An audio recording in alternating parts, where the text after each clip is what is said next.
আমাদের লালন মেলা, যে অস্বীকার করুক এটা অস্বীকার করার কিছু নাই স্যার। এই মেলা হয়, আমরা দেখি, আমরা 11তম দেখছি এবং বিভিন্ন সময় দেখতেছি স্যার। আমাদের কথা যে আমরা মাদকের পক্ষে না, আমরা চাচ্ছি যে মাদকের বিপক্ষে, কিন্তু এটা তো সিস্টেমেটিক করতে হবে। যারা সাধু সন্ন্যাসী, যারা ঘর বাড়ি ত্যাগ করেছে, তাদের জন্য কি স্যার?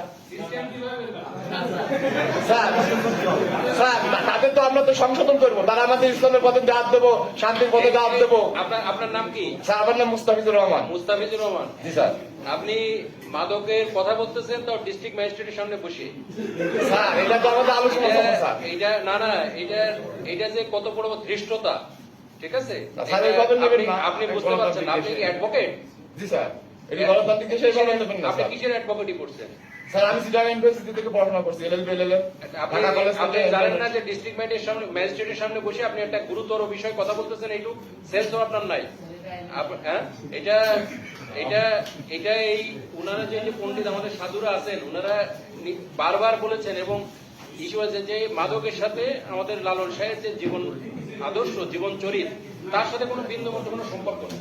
আপনি সেটার আবার সাফাই গাইতেছেন এখানে বসে বসে। না আমি সাফাই না স্যার, আমার ব্যাখ্যাটা আপনি ভুল বুঝতেছেন হয়তো। এই ধরনের কথা কাউন্টার করুন, কঠিন অ্যাকশন দিব আপনি যেই হন না কেন, ঠিক আছে?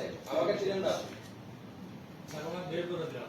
না না এই আপনি আসছেন, কিন্তু এই ধরনের কথা খবরদার ভুলে উচ্চারণ করবেন না।